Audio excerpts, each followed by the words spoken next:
am Sylvia Gordon. And I'm Rebecca Gordon. Everybody is so excited about these negotiated drugs. Thank God we need some drug relief. I can't wait for people to get a big fat discount. And your clients think, hey, it's happening right now. The Inflation Reduction brought drugs down right now for 2024. Thank God. Nah, not really.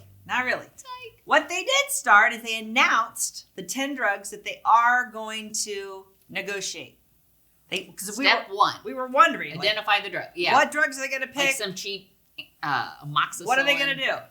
But when they're done with this whole process, it doesn't even go into effect. Your clients won't reap the reward until 2026. Okay, so temper their enthusiasm when you're talking to them during AEP. The good news is a lot of the popular expensive drugs that I would have liked to seen on this list are actually on the list. So that's awesome. Yeah. Eliquis, Jardiance, Xarelto, Januvia. Yeah, these are good drugs.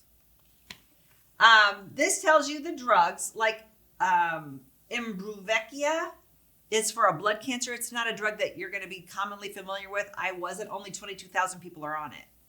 But it's really, it's similar in price that Medicare pays to these other drugs.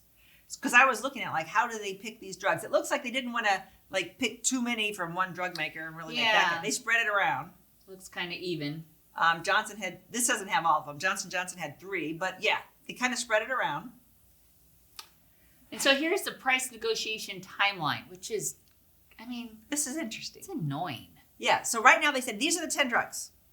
They fired their first shot across the bow. These are the 10 drugs, and then they're going to give that price that they're making an offer. Like how Costco does. When they buy something, they make an offer. I'll take this many units for this much price.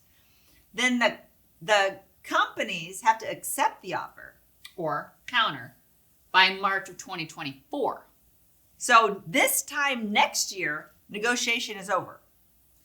For 2026. And then by this time next year, we will know what those prices will be for 2026. So you might actually have good news a year from now. Next AEP, but right now people think you have good news and you have to tell them, yeah.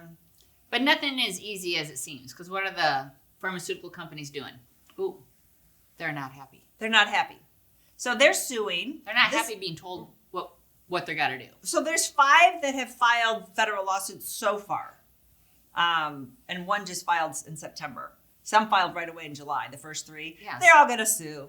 It's going to be tied up in litigation for years. And it's interesting what they're suing on the basis of the violation of their First Amendment. Fifth Amendment. And the Fifth Amendment. Eighth Amendment. I love it. It's interesting.